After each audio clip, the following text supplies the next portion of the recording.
ni jets on a board, wasee wake wote wana board jet na yeye wana swipe hiyo card. We record that transaction. Leo tunajua president amepanda ndege ameenda US. Hii nonsense wanasemanga, kuna nonsense inatumikanga sana in most corrupt country, state security. Think of that word. Security for who? If Biden is having guests at the White House, tunajuanga ni wangapi, chai imekunywa ya how much estimates, all that money. The freedom of information iko available. Watu wakihost parties mbaya London, you know, kama during COVID, ilijulikana walitumia pesa ngapi, walihost ngapi, nani walikuweko, kwa nini walifloat COVID. Hizo vitu zote zinatrakika. But there's a caveat. Those are nations where honest men are found everywhere. So they are able to blow the whistle on those who are corrupt in government. So ukiangalia system yetu juu tunadeal na dishonesty at every level of society. Hatuwezi demand just change in leaders, which is a first. Mpaka tuende further. Such that juu kitu itahitaji referendum. In the next leadership that comes in, this must be on the agenda.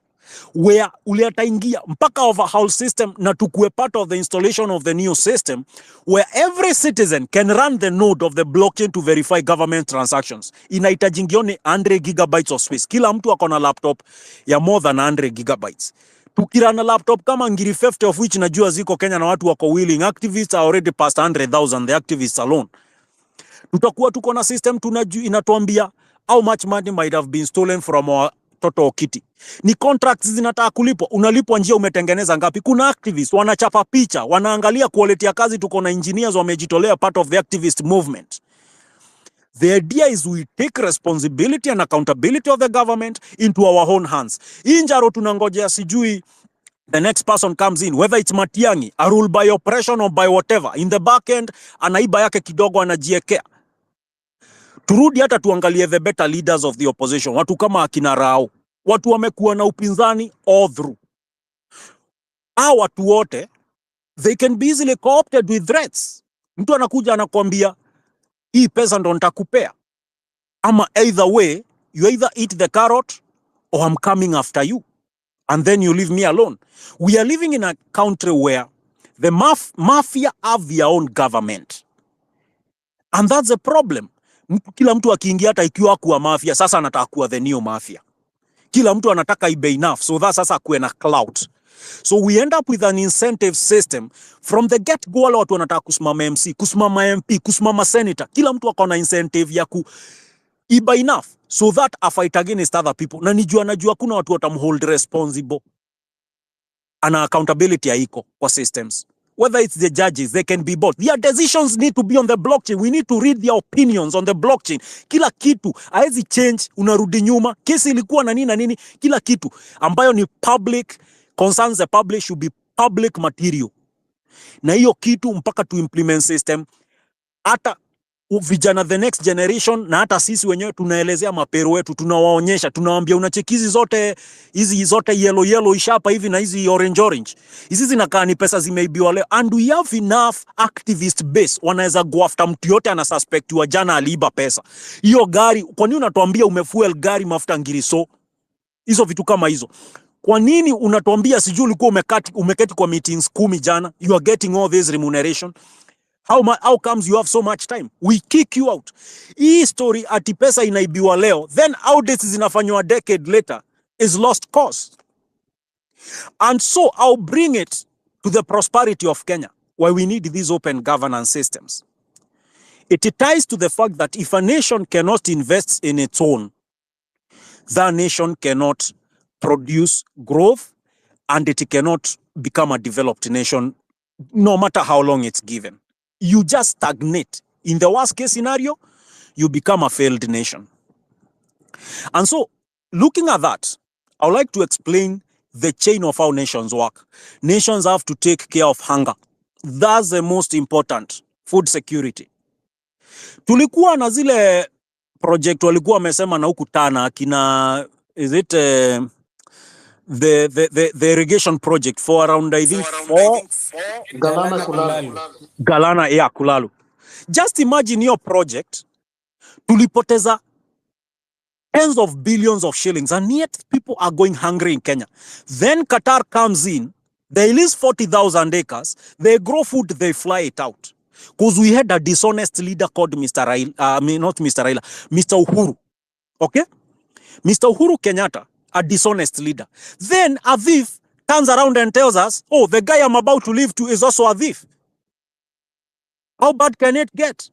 Two murderers, they kill witnesses. Why is it? They are already listed. So we messed up already in 2013.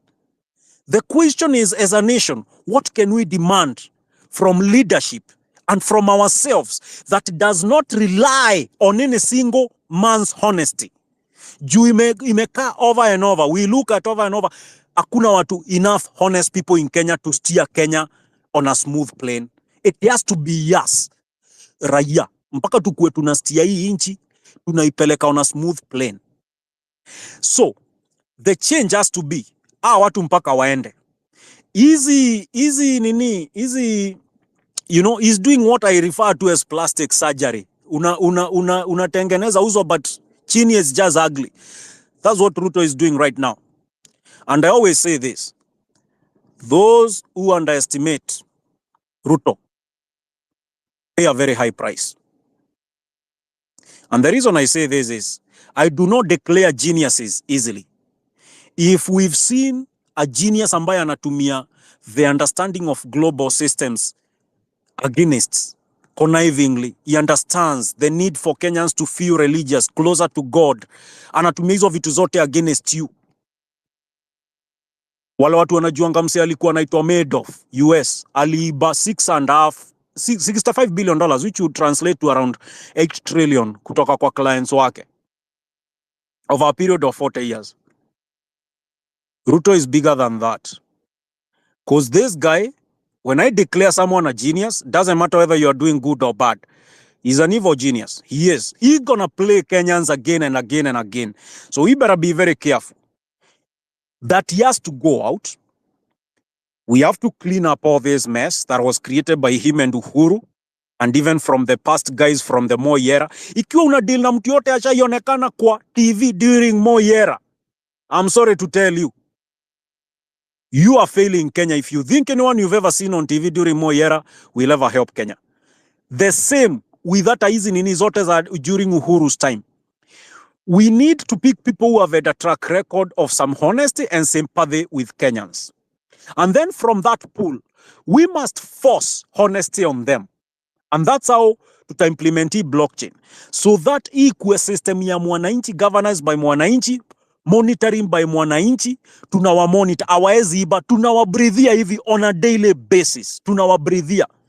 Just like the way the Communications Commission of Kenya was formed, we will have a commission which ensures that no department and no one can float basically to great extent the rules of the blockchain. Kufeed data. Mtu yote ambaye atumii kadi, ukipata utumii kadi yako ambayo iko attached. That's your key to your office. That's your key to the blockchain. That's your key to your expenditure. That's your key to your salary if you're a government employee or officer. Mpaka to implement such a system. That's why we force honest leaders to rise to the top. Juu Kenya imejaa wase smart, wase honest, but they are never given the light of the day because of the incentive system tumeunda. Tumeunda system ambayo has to rely on honest men to run it, few honest men. But Kenya, we don't have an incentive for honest men to emerge in society. So we have to force this, as this generation, to force honesty on the entire system. Kutoka polisi anakuja kukuarrest. Can the people around you verify that he has a warrant that is on the blockchain has been verified by a judge? Which judge, which court, which police station are you going to? That's the kind of governance tutaitisha.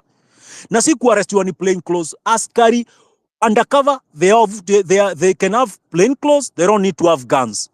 Kazi yao ni kuinvestigate, kuembed a criminal organization. But once they get the criminal, the arrest must be made by someone in clothes with a warrant. Na your warrant is already published to the blockchain. We can verify this guy is wanted for this accusation.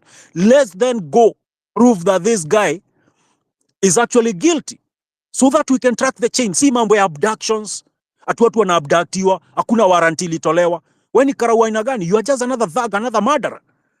So what I'm trying to tell you guys is a revolutionary idea ambayo already ina implementiwa ni watu. Sai US, hata ukiangalia some of the most opposition figures in US hizi, wanna go along the line of bringing the entire government of US on the blockchain, including the entire basically budget. Juu kuna redundancy mingi sana za special interest even place kama hiyo, ambao unakuta even though they advance and they have a lot of honest men, just the tendency to feel together keeps the government growing and growing and growing to no ends, na inasado the entire nation with debt. The way we reign it is we do all the things that Gen Z may propose. Cut the salaries, cut the positions. Let's reduce the amount of travel these guys have to do, the benefits. If you are getting into government, it's because you are chosen. You are the chosen one who feels it's their calling to serve the people. We gotta be so proud of our nation that we are willing to serve our nation like we serve the calling of God. Acha nikwambie, hii story tunashinda tukidanganywa ni watu, alafu wanakuja na pesa. Do we ever stop to ask these people, what value have you provided to the Kenyan society? Okay? What value have you provided? New value have you generated? Do you even hata hii pesa wanaiba hata wa reinvest in the country? Wanapeleka pesa Switzerland, wanapeleka pesa Singapore. Kama Ruto is a very big investor in hotel industry in Singapore. Branches in Australia, real estate in the US, all over the place. Akina Kidero, all these people. Uhuru, the daughter and the son, they own apartments at Hyde Park, London. Apartments ambazo zinauziwa ni masheik. These are things, man, we gotta understand, men and women of Kenya. Mpaka tujue the theft of Kenyan resources is at a humongous scale na equate during the Suharto administration of Indonesia. $60 billion gone from a poor nation that has even had a chance to crawl, leave alone walk. If we fail to demand total accountability, ambayo sasa itabuild the basis of an advanced infrastructure in Kenya, na advanced food security, basis of education, healthcare, then that on top of that tunakuwa tuko na attracted investors, wanakuja hawahitaji kuhongana kuanzisha viwanda zao, wanakuja wanaemploy vijana, wanalipa taxes, they contribute to the growth and the cycle continues of meritocracy, na watu wanafanya kazi honest. If we don't demand such a system of honesty, we failed not only ourselves in this generation, we'll also fail our parents, because remember, we have to take care of our parents when they grow old. That's something most people forget. We have to take care of them.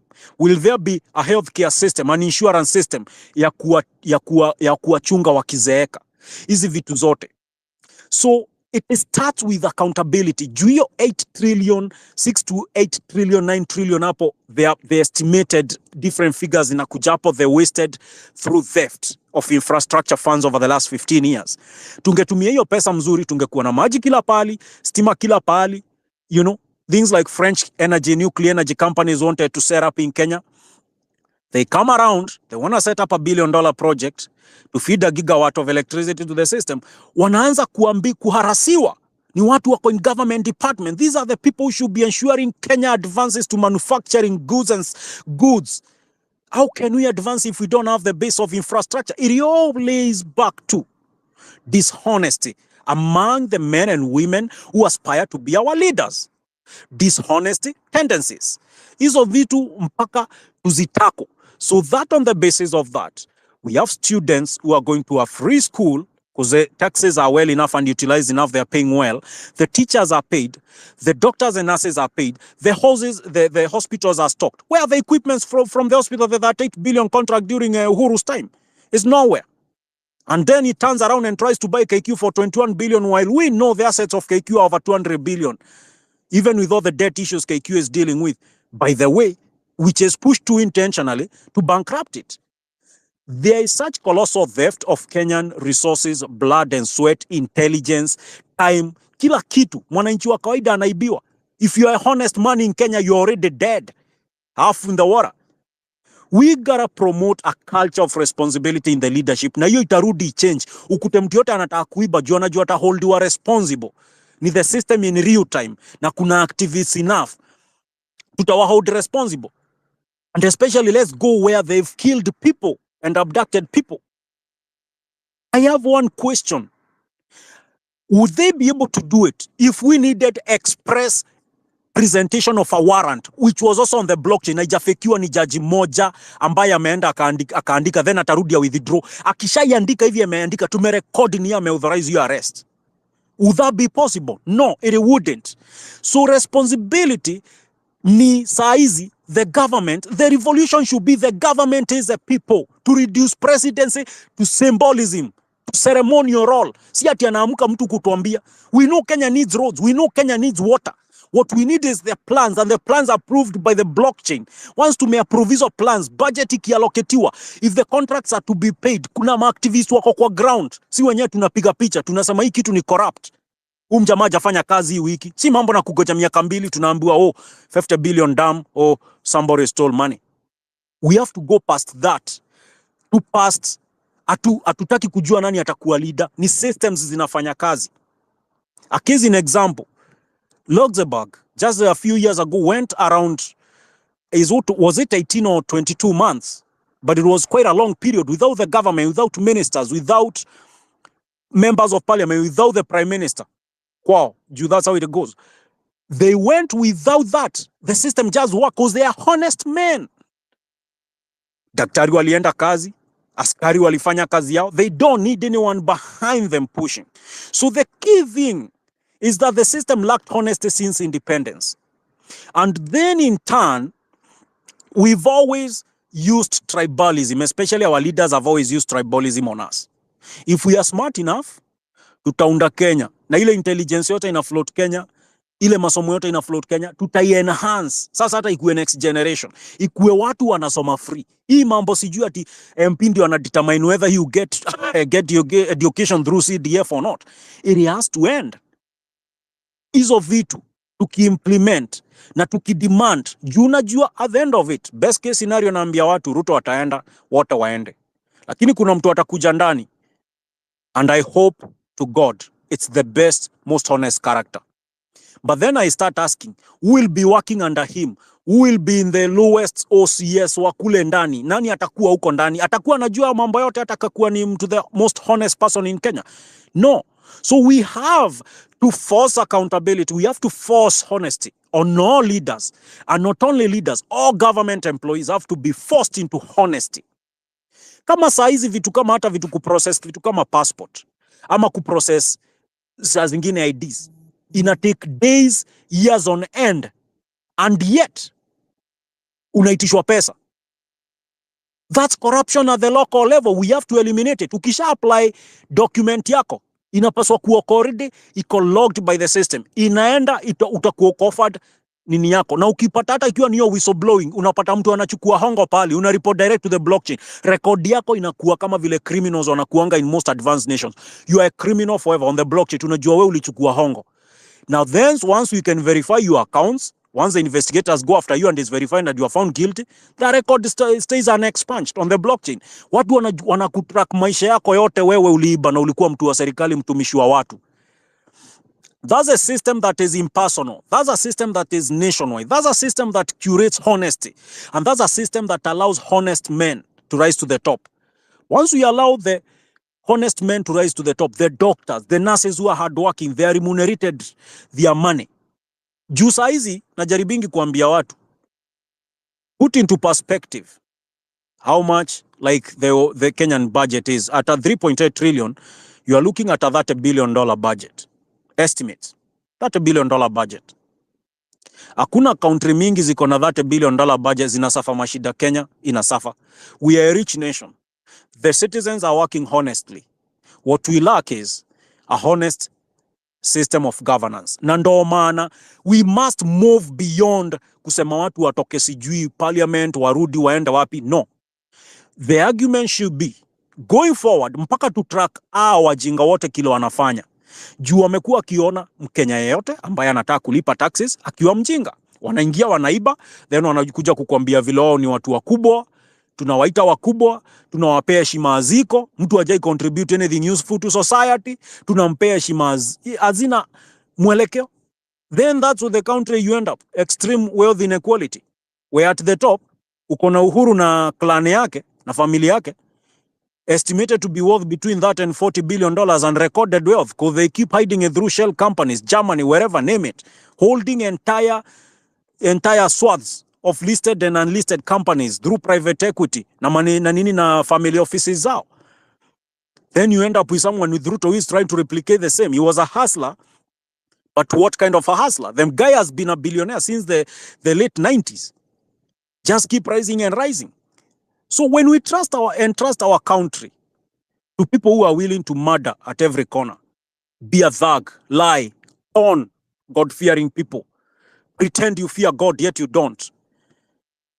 When we allow our nation to fall that low, radical measures are required. Na mimi nasema hivi, angalia kwa maisha yako saa hizi na uangalie vizuri sana. Utanotice watu ambao hawakwambii ukweli, they are around you. Watu wanataka kuibia pesa, wanataka basically you realize it's a society-wide problem, but that ends up being the problem that started a long time ago, and it's been fed and fed and fed to the current generation. Now we have to fight back. So that's why when we go to fight back, don't be the person who hopes, oh, let me stay on the sidelines and I'll be the person in the next government in benefit. Let's create a system where I know if I go and we've created a fund, because believe me, we will need stimulus for the young people and people to create jobs. If we have decided we are going to have a 300 billion youth fund based on merit and guarantorship that is on the blockchain. You can present a business idea, ifandiwe ni 50, 100k. Uende ufanye kazi, wirudisha. Ukikataa kulipa, record yako inaenda blockchain. Honesty. Every level. Because to restart Kenya's economy, especially with unemployment, thieving, overtaxation, and misuse of funds, tutahitaji hapo. The other thing ni kitu ya debt. If the debt was being operated and we were on the blockchain, hizi pesa zinasemekana ziliibiwa after Eurobond, na zikurudishwa $1 billion Kenya, we would all have been aware in real time. A Eurobond has been issued, whether it's the banks that were issuing it abroad, it's oversubscribed, tumepata pesa $2.5 billion. Inaenda Correspondence Bank New York. Has it been wired to Kenya? Has the central bank received that money? The records of the Central Bank of Kenya should be public knowledge to everyone who is a Kenyan citizen. It should be open knowledge, real time. Tunaona ni pesa ngapi zinaingia? What's the estimate at the end of the day? Is it 120 billion? Is it juu hata reserves zilikuwa zimefika karibu a trillion? Is it 1 trillion 100 and how much money? We need to see that in real time, such that kazi yetu kama wa Kenya ni prevent corruption kabla itoke. Juu mtu akishaiba bilioni 10, kurikavata 2 ni shida. Juu pesa inarudi ina money launderiwa across the planet. By the time hata mtu mwenyewe ameiba hiyo 10 billion, by the time inamrudia ikiwa clean money, it's only 5 billion. Juu how much money laundering costs, So we have to demand accountability in the sense that tuna prevent corruption kabla itoke. Juu kama sahi watu wengi wako on the agenda ya, let's go repossess the assets. Guess what? Uhuru is estimated to be worth 42 billion. That's the public money he owns. Do you know about all the shell companies and money they own abroad? No. Ruto the same, utaenda uchukue Weston, uchukue nini, utaachilia ranch zake za Australia, hoteli zake ambazo ziko worth hundreds of millions of dollars, utaziachilia Singapore na US. Watarudi wakuja hata hutaweza kuconfiscate real estate hapa, juu ameregister through multiple shell companies. This is a problem tuna deal nayo. Watu wanaiba trillion. They don't care whether a child in Kenya is fed or educated. They don't care. Si mambo ati na mtu anaingia naiba bilioni 10 anatosheka. Mtu anataka kuiba trillion mzima, na ya pili aongeze, na ya tatu. Akina Moses Kuria, they are now worth 10+ billion. Watu ambao hata akina Murkomen, they are walking around with 4 million shilling watches, akidanganya watu ni ngiri 900 as if people cannot verify information online. So, this is a revolution in progress. We are just getting started. So, as we continue, mimi naweza waji kitu moja. Tuendelee, lakini let's not forget the end goal. Juu tuta end up like a stagnated revolution kama za Sudan, revolution kama za Tunisia, revolution kama za, hizi countries mingi unaona za Arab Spring. And the problem was, They never developed a comprehensive diagnosis of the problem with the system they had. They just thought, oh, we swap Assad for someone else. They just thought, oh, we swap Mubarak. They got another dictator in Egypt. They did not acquire honest systems there. So bado they are being ruled by iron fists, and if anything good comes out of your way, ni juu ya masi ya huyo leader wenu. Look at Bashir. Bashir anatolewa, the next day chaos ziko kwa streets, because they did not have a clear idea of what they wanted. They thought, oh, the next government, guess what, mi niko upinzani saizi, ni mi nasema wasi watolewe. Next government takuwa ndani, so nita benefit. So let me keep quiet instead of proposing ideas that can actually create a long-term, a lasting nation. You know? So as we go through this revolution, tukue very careful about forgetting the basic diagnosis ya shida ile ina hail Kenya. The leaders reflect on us. Tuliwapigia kura kama wa Kenya.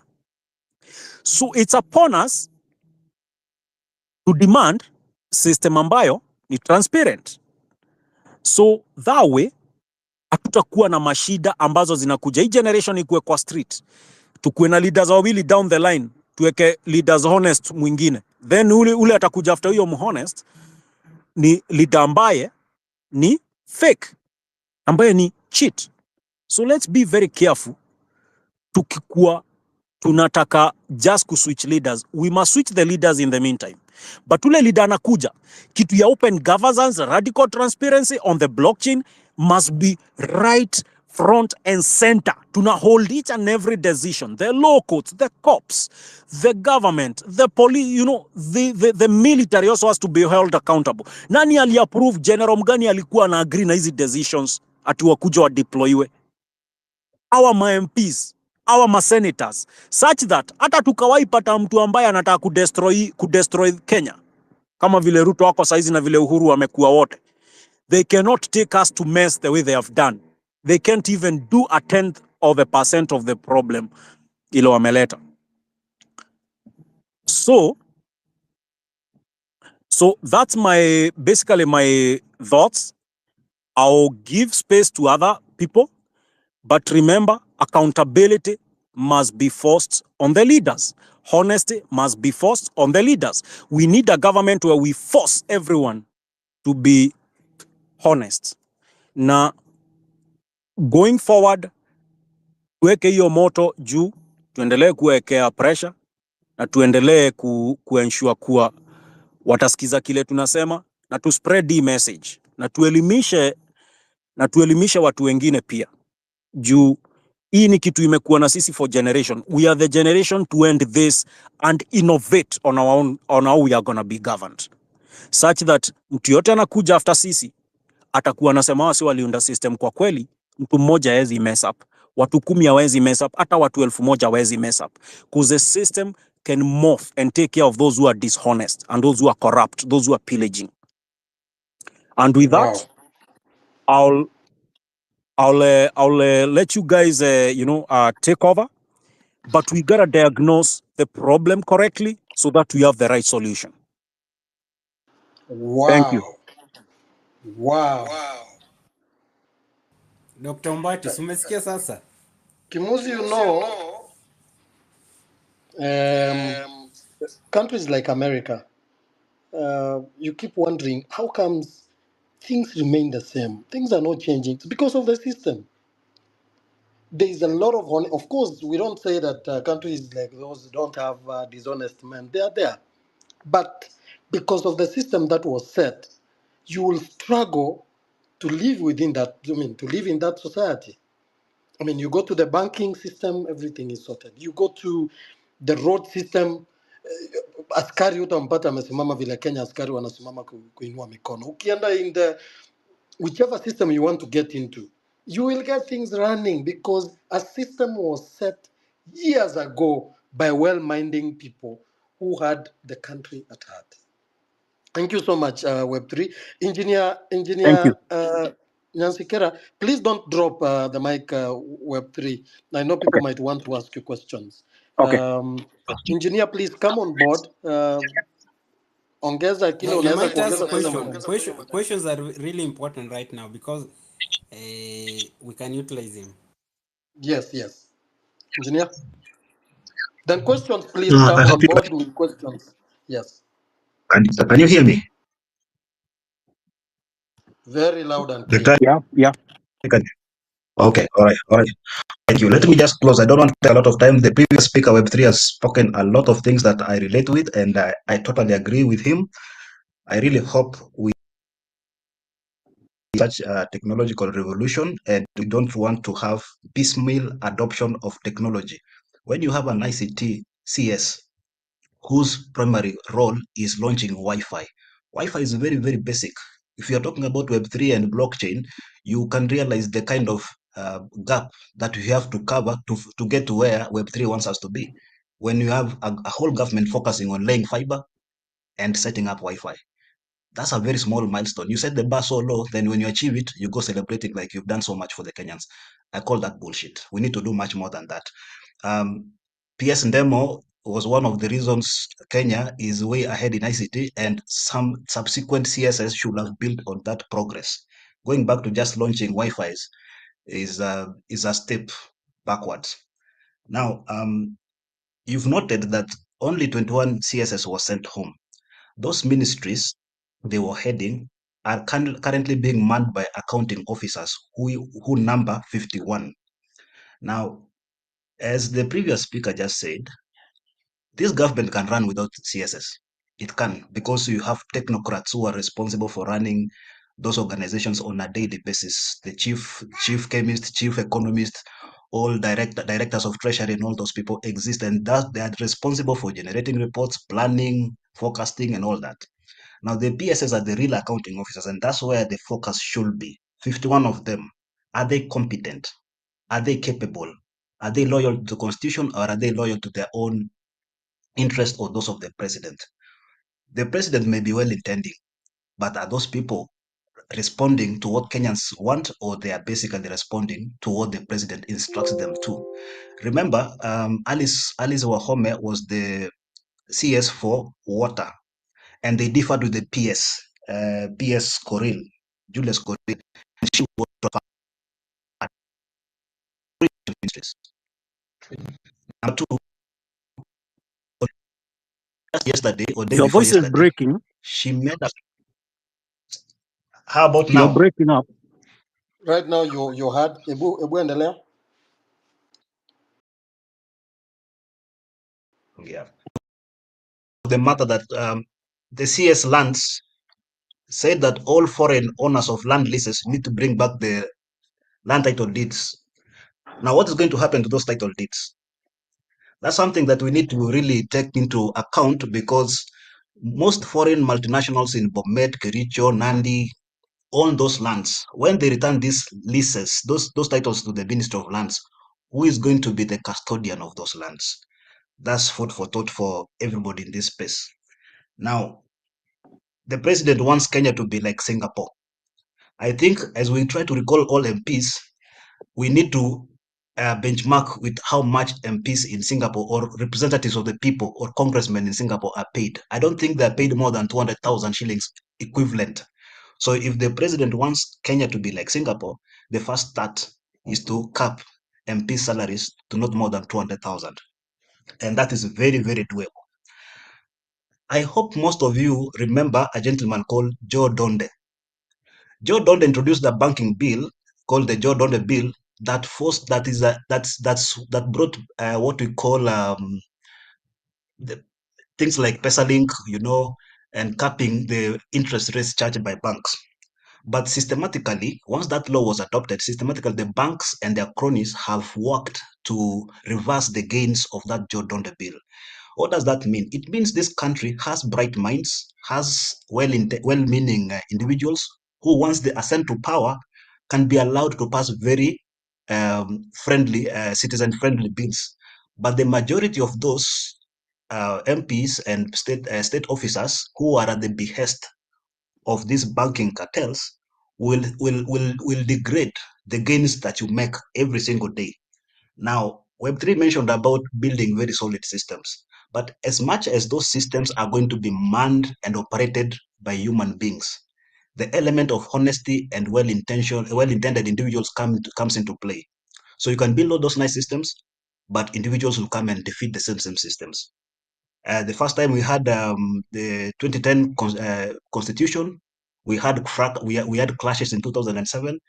A very solid IEBC election system was put in place, but just before the election started, one of the ICT officers at IBC, who was responsible for the security of the system, was abducted and killed. And the ICT system was compromised through his credentials. So I am a cybersecurity practitioner, and I can tell you can build very, very solid systems. And adding to that, you add blockchain into that. But as long as there's a human intervention at any part of that system, that is where we will fail. And the question of honesty, well-meaning individuals still comes back to play.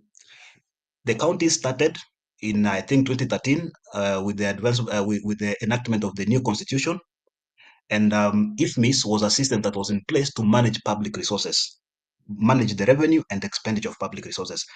The first 5 years of county government required that all county governments appropriate funds through IFMIS system. And since generally Kenyans and politicians are corrupt, they'll go and bribe IFMIS officials to insert budgets or expenditure that was not approved or that was not done properly. And the ministry lost, and the government lost a lot of money. The counties lost a lot of money. Those ones who know this, I know I'm saying this. I cannot verify this. So this, I'll say these are it allegedly happened, so that I protect myself. But systems are as good as the people who manage them. Even as I say that to protect myself, officials who were arrested and charged in court.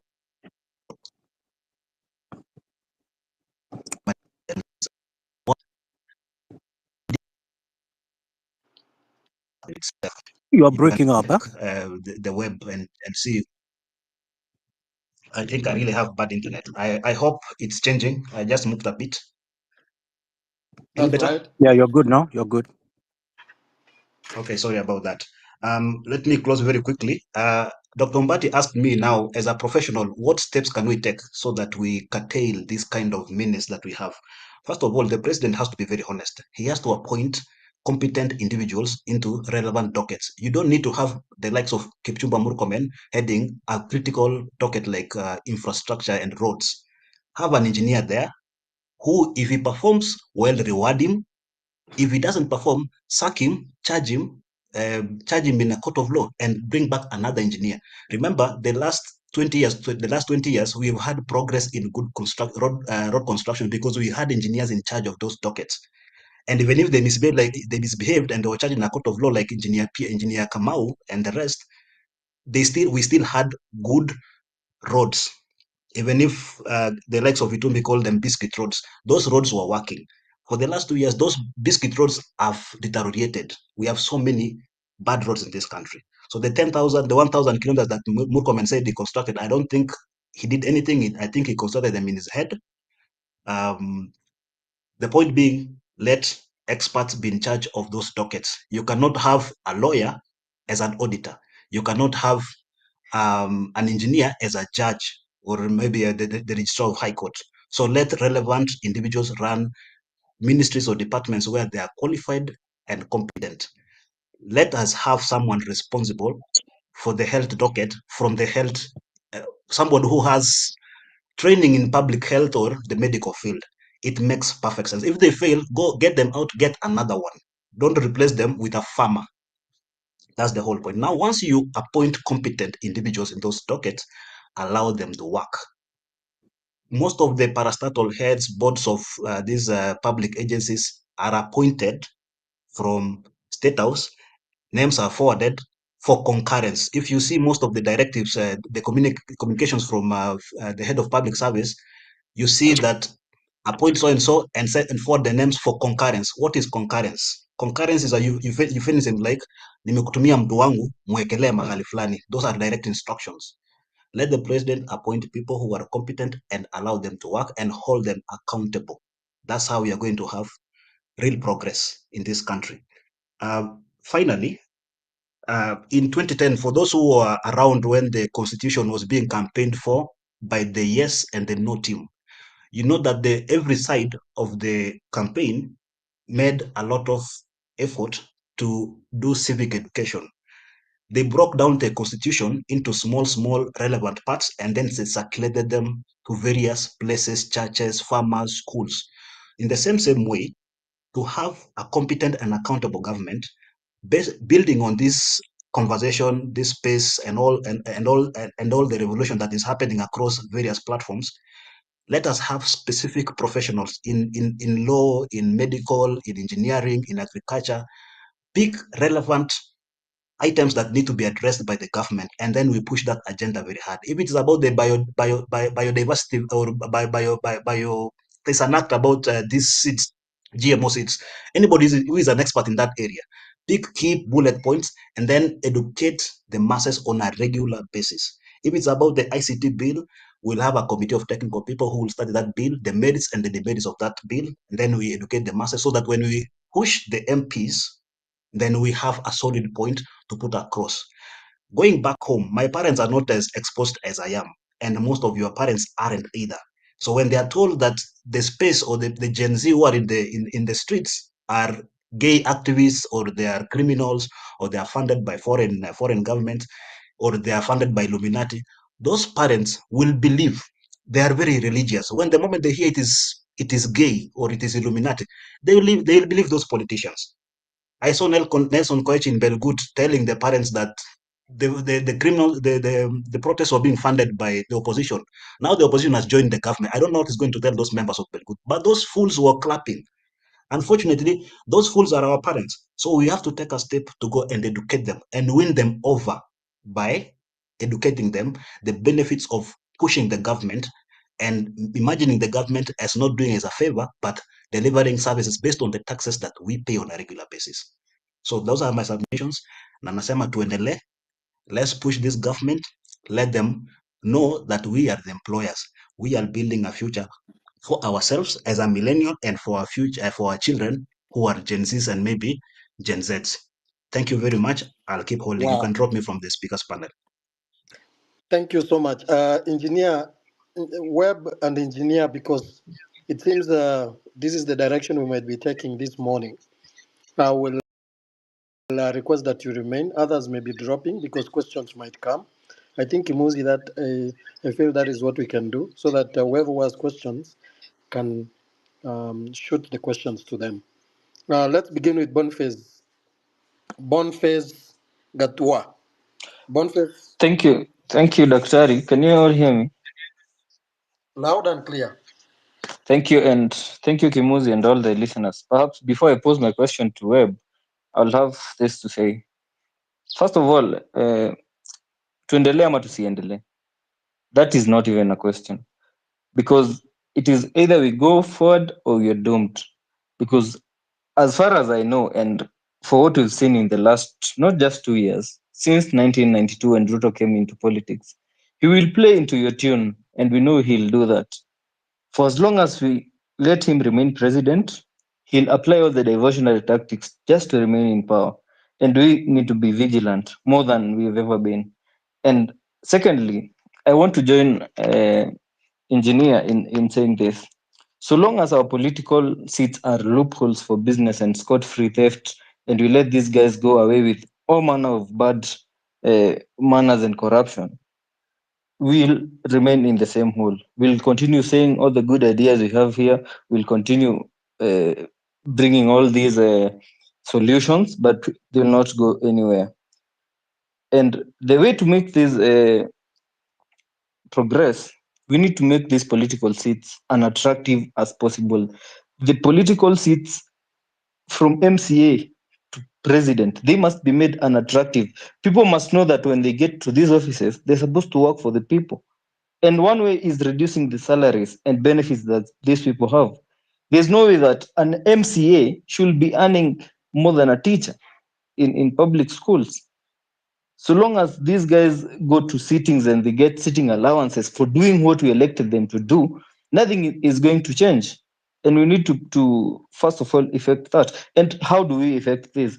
We first of all need to get the right people in these offices. And one thing I even tell most people I talk to is, when you give the devil a chance, you're just becoming the serpent. You're becoming the serpent, and you're becoming his angel. These guys we are trying to negotiate and try to listen to, these are the same kleptocrats, thieves. The whole cabinet was made up of thieves. These are ICC inductees. The president himself was accused of murder and incitement. These are guys who are willing to kill just to remain in office. They are willing to kill all of us if they can. They are saying they will kill 5,000 people on the streets. These are the people we are saying we want to listen to. That's not possible. And eventually, the problem that we need to solve in this country is the problem of governance. Even in as much as we want to implement the solutions we were saying about blockchain, how sustainable are these solutions? If we don't have the right people in office, they are going to bring sabotage. For example, if you say we want to hold people accountable for the money they spend, how do we hold them accountable? How do we deal with corrupt people? We know China, for example, when you steal in China, you know you public enemy number one. You even face penalties such as death penalty, or you go to jail for the rest of your life. And the president needs to be clear. He has no capacity to tell us that he's a weak president. Why is it that when he wants to pass draconian taxes such as the housing bill, this affordable housing bill that he passed 2023, how is it that he can pass that, but he cannot pass a bill to fight corruption? He just does not have the goodwill to do what is right. And the drafters of the 2010 constitution, they recommended a parliamentary system where all power will rest in parliament. But now, since some people had individual and selfish interests, they sabotaged the whole process, and that's why we are in this hole. And I dare say this, Dr. Ombati, You just have a 1 minute. minute Go as I ahead. finish. All You have a right. minute. Yes. I dare say, even right now, as many people are suggesting, even if you put Omtata there with such representatives in the office, in the parliament, we are not going anywhere. And again, the problem of neocolonialism started very early in the late COVID. Such leaders such as Jomo Kenyatta, who went, we were fighting the same problems you were saying, the health, illiteracy, and poverty. And the president right now is telling us about the AI revolution and digital revolution. We've not even industrialized our country. I'm an engineer myself, unemployed. I've never been employed. Let's settle and know the problem with Kenya is debt. Is not debt. It's not the revenue collection. It's the bad governance that we need to deal with. And the question I wanted to ask Webb and probably engineer was, how sustainable is this system that you are saying we are going to implement if we don't have the right people in leadership? Thank you for the opportunity, and I'll continue to listen. Thank you. Web and engineer, please hold on Yeah.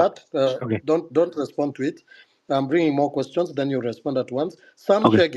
Chege, please come on board. Then Yes. we'll be followed by Jesse Watanga. Right. In that order. And one more thing, we need ladies. Tell ladies to request the mic. We don't want to be only men. Yes, yes. It I have looks seen Mel is chauvinistic. here, Wangari is here. We will bring Okay, more. you'll give them. Thank you. Thank you. Yes. Thank you for the mic. I appreciate you. So I love how and the conversation we were talking about this morning, since 3-4 weeks ago, since the Mandamano started. I support that without leaders, our system will fail. Because I mean, computers are not meant to serve us, but we are meant to operate them in a way. So how do we get good leaders? We first look at our legislatures, the MPs, the senators. I've always been asking this question: why should we have an MP paid 800,000 shillings per month? Then he attends sessions in Parliament, and they get sitting allowances. So I've always pondered the question in my head, and I don't get answers. It's like saying you get a CEO of a company or a manager, you pay them quite well for that position, Then whenever they come to work, every time they get the sitting allowances for doing what you employ them to do. So we are the employers. We should seek the right channels to have these people make laws that will favor us. And how do we do that? So when the IBC is reconstituted, we will start by recalling MPs who are not serving our interest. After we recall MPs, we have people in the houses, in both houses, that are partyless. Because I don't see the need of having a president and or a government with majority in parliament. Parliament is supposed to be an independent institution, but having the majority that does the wills of the government is like having an extension of the executive in parliament. So we recall MPs, we have people, independent people in the houses, then ask them, or not ask them, tell them, because we are the bosses, we put them in power, make laws, make amendments to laws that are favoring us. These things to do with acts of parliament. In fact, acts of parliament do was na to finya sana, because you will find positions like the prime CS are not in the law, but it's an act of parliament. Things to do with the housing levy, things to do with the CDF. An MP was elected primarily in the constitution to legislate, to represent, to oversight. Our CDF is not part of their mandate. Hakuna haja akuja aseme that you elect me, I will give you bursary. If you elect me, I will ndatengeneza pale ka drainage kwa hii estate. They should not do that. That money should go to the right people including the MOE, Minister of Education, and all that. Like, we channel money where we are sure that money will be used in the right manner. Senators have been doing without CDF since the 2013, 2020, 2012, and they have not, had extreme cases. Now the senators. So, guys, we start with the right people in power. We recall our these guys, and we put pressure. History, a conflict of interest bill in at the Senate. We put pressure for them to amend the laws that they put ambazo natufinya. So I support a system where we'll be able to see just by a click of a finger the evils of certain people in government, but as well we have the right people in power that are going to put the system at play, because otherwise we might have all the systems that we want to have, but people will come in power na watazifunga those systems, they will then play the systems, watajua tu how to just assume or ignore the systems. So we begin with the right people, then we go down and we see sisi wenye tuko huku chini, we are getting the benefits we deserve as a people of Kenya, as citizens of Kenya. Thank you for the time. That is my submission. Thank you. Kimuzi, allow me clear some air. Legrand has pointed out something about me. That is me, actually. If you allow, I can clear that air. I was actually coming on your case very hard now. Very good. Yeah, so I am the Dr. Ombati has mentioned. I was the CEC Health in Nyamira, a position I served from 2022 to 2023 when I was relieved of my duties. And the duties that I was relieved of was because of I don't know whether it was a miscommunication or whatever that was, but governor akasema kwamba nimeiba madawa, and so I was relieved of my duties. So the MCS came to him asking him how kama nimeiba madawa as a CEC where I was involved.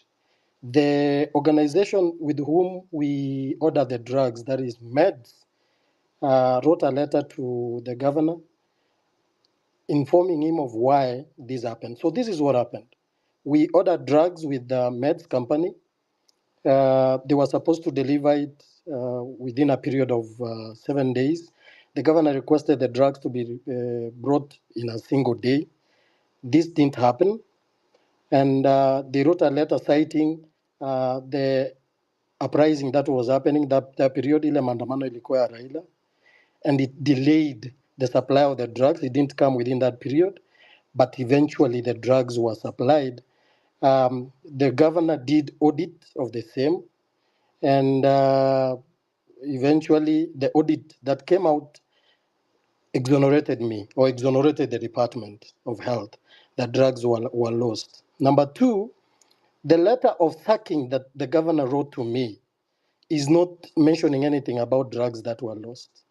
The letter of sacking that was written to me is saying that I lied to him. I lied to him that the drugs were supposed to be supplied within a day, but they eventually went ahead to be supplied in 7 days. So that is where the issue was. But I don't want to discuss so much about it because I had to go to court, and my case is active in court. And he's one guy I've been calling out because I believe whatever that we were doing and whatever that I was doing as the CEC Health was putting things, whatever that I'm discussing, whoever who has worked with me will share the same sentiments. I'm one guy who's my my life has been very open, and it's a period I served. Now, finally, uh, for the drugs to be lost, there is a chain of command. Those people who have worked in the government know this. Kuna the procurement, who did the same. They procured, I don't pay as the CEC. The accounting officer, who's the chief officer, paid. The chief officer finance approved the money to be paid. So my role as the CEC was to oversee the running of the department. And that is what the MCAs kept asking the governor. Those of you who have been following what has been happening in Kenya, and especially in Nyamira, would bear me witness that there's a point the MCAs almost toppled the governor out of office. This happened because of my case. They were asking him tough questions. Why are you sacking Ombati and you are leaving the procurement officers, you are leaving the chief officers, you are leaving all these other people, the chain that was involved, that is involved in the procurement or in the supply of the drug. So there's hakuna dawa zilipotea, there was a miscommunication, there was a delay in supply, and the letter of sacking, which, of course, it's a personal thing, but it's also something that can be shared. Whoever who might want to know, or if people Yeah, may feel that that's where I wanted you to actually share, because what we know, integrity, what yes, defines a man is actually integrity, respect, honesty, trust, loyalty, and empathy and responsibility. So we, because I just pick to be fair and just, I pick randomly the speakers so that I can give everyone a chance to talk. And I just pick you randomly to co-host and speak, right? Where I didn't because you're I right, don't you're judge. right. Yeah, you remember, I don't judge. And to be fair, I don't want, because like granted DM me, I didn't see it, and he just told me about it. And to be fair, we have 7 speakers, and we don't know about your case. For me, I haven't ever been arrested. I don't have any court case, both home and here. I've never ever, like, I don't have any questionable trait or anything. And these other people, maybe they are like that, or I don't know. So maybe they Yeah, can take a I vote. agree with you, Kimuzi. Neither have I been arrested, but I have a case that is ongoing in court because I'm the one who took the governor to court. I'll share the letter here so that people can be aware of what is happening. Okay, if you share the letter, it will be really okay for I'm actually transparency. sharing it. I don't know how to share it, but I'll share it to you so that you can share it to the rest of the people. You just click the tweet, then share on the space. Oh, okay. All Okay, right, so we can go ahead. Mebs or Mebs can talk. Then Jesse has really raised his hand for a very long time. So it was just then Then let's Mebs wait. will come. Let's Okay, give Jesse the space. Jesse, then Mebs. Okay. Okay, thank you, Kimuzi, for this opportunity. And my issues are very simple, are concerning the county government. As you might well be aware, um, we had a report that Kimani Wamatangi has denied investors opportunity to invest, and I think this cuts across the whole country, especially in my home county, that is Siaya County.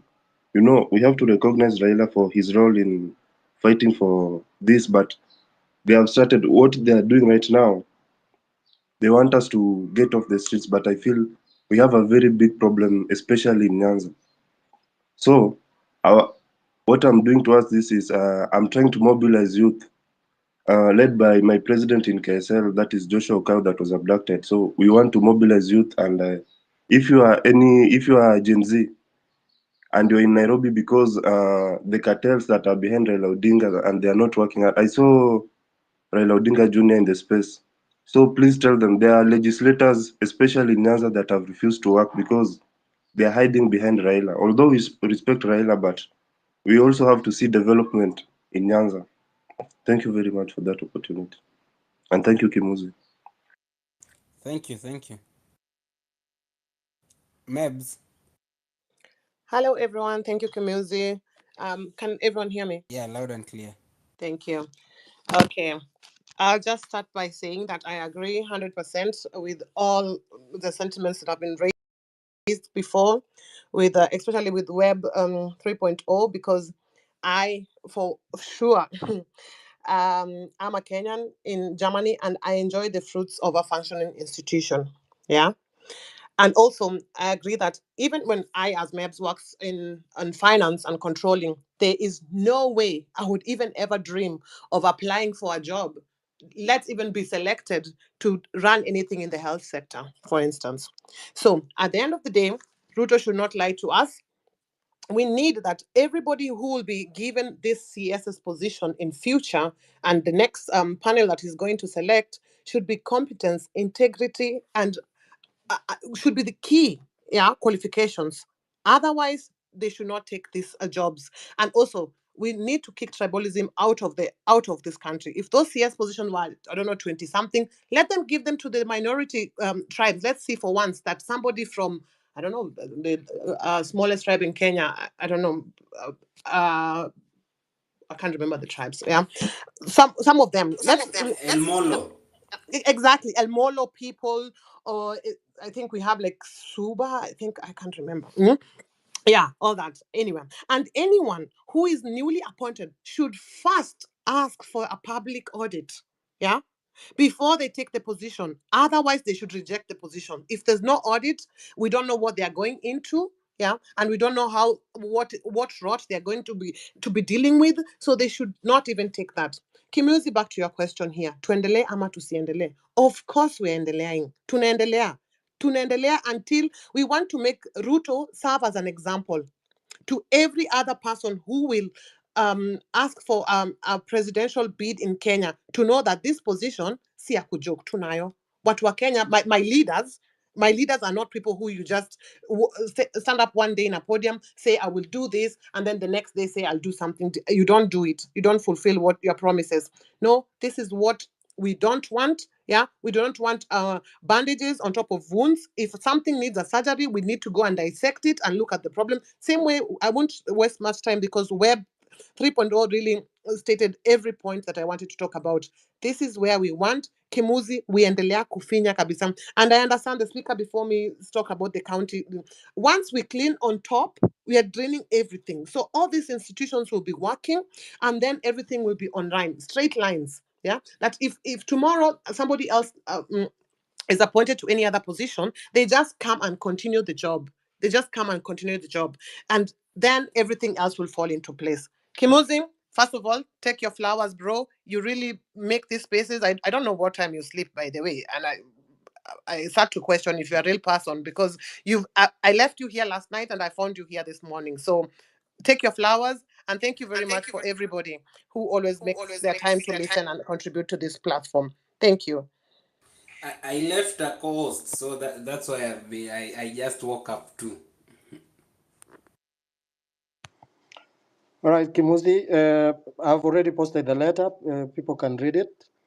And any other question, it can be raised. The next was there's a lady I had said will speak. Maybe she had dropped.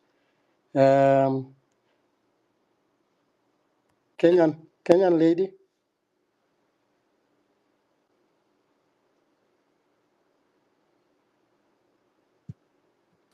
There is Kate. Okay. Kate hasn't spoken since he took the mic. Kate, okay. So fine. Kenyan lady, once you finish. Okay. Kate, start, then Kenyan lady will. Okay. Then Kenyan lady will come in. Yeah, I had spoken earlier. I was talking about the tribal thing, and talking about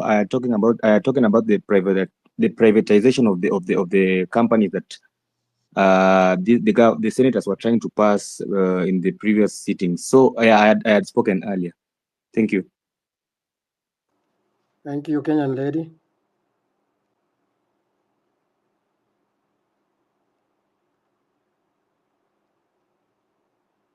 Caleb, please go on. Kialo.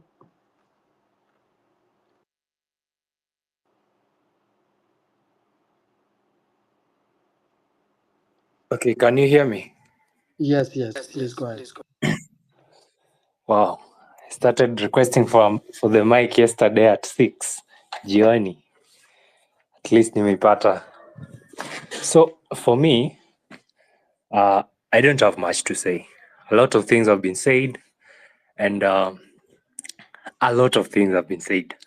So personally, mi ni mtu nimegrow Kayole, place inaitwa Soweto, and I can relate to a lot of things this government has done for me. Mazee, I've suffered in this Kenya. Hii Kenya, mazee nimeteseka hii Kenya. Okay, time tulikuwa tunaishi Soweto, I can remember as a kid, nikiwa bado mtoi mdogo, hapo class 1, class 2, and you all know how Kayole is.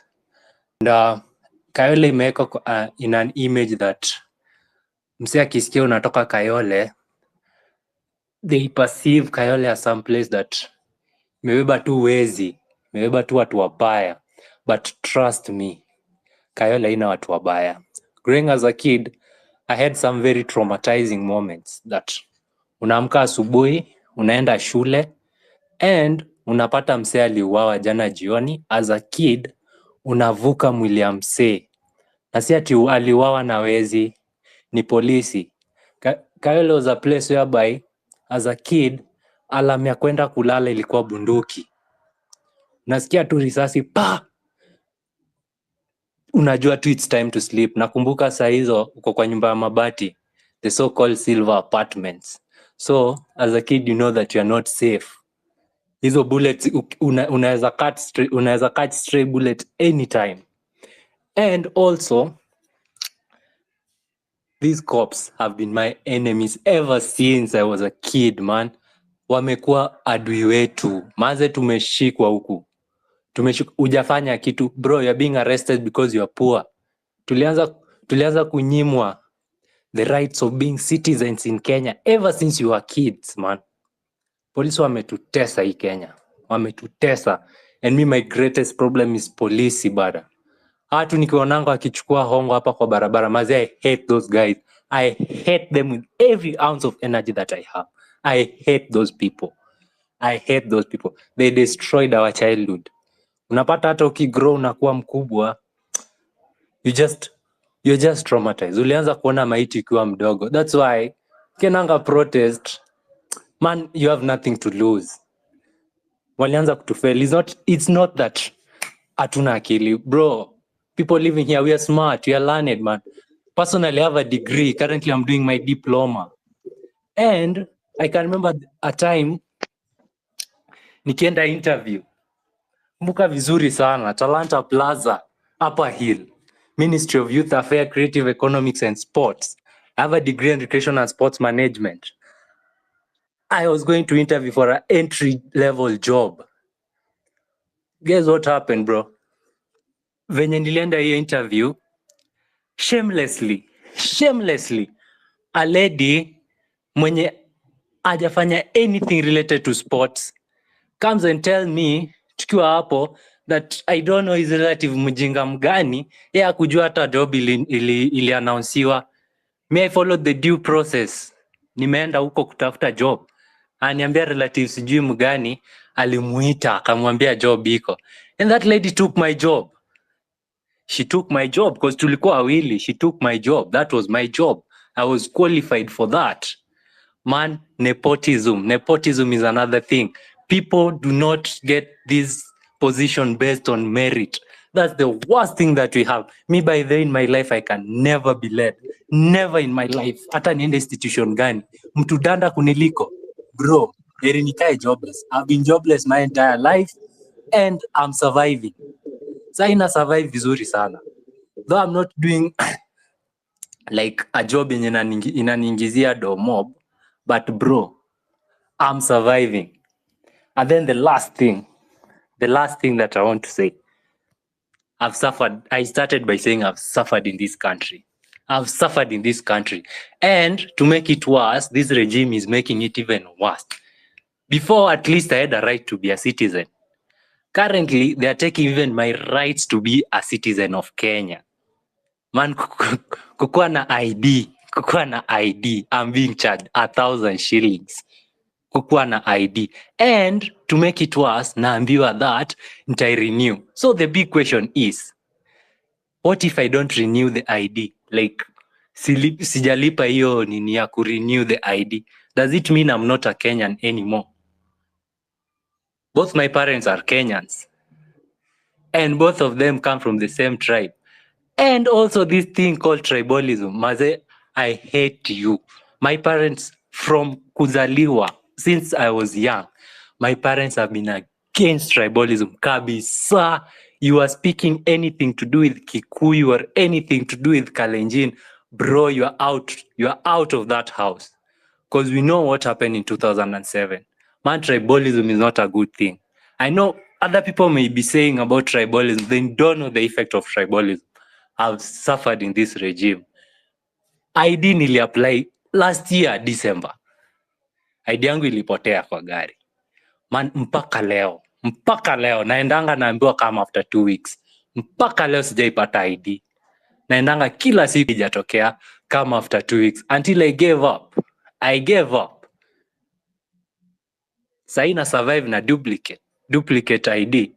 Passport sahi imechukua I don't know 1 and how many years. Niliona Citizen TV kiannounce some bullshit ati sijui ID zimetolewa but watu wajaenda kupick I don't know nini, some very cock and bull stories zenye wanaeka hapo. I went uko Nyayo house kutafuta ID. There is no ID. There is no passport, sorry. There is no passport that was there. Man, these regimes of governments from Moi era has failed us. It has failed us as young people. It has failed us. I trust that we have very bright people in Kenya. Young people, maze, sometimes in the street, nikiwakingi tu na wasee, I find a lot of young people and we discuss about the careers that they did. Some people did engineering, some people did medicine. But when you start talking with these people from a deeper perspective to ya Kenya, to matters entailing economy, matters entailing their career, you feel like, bro, this guy is smart, this guy is sharp, man. These are the guys when wanafaa change hii nchi. Nitaachia hapo. Caleb, let me just Yes. ni Caleb ndio ameongea. Yes.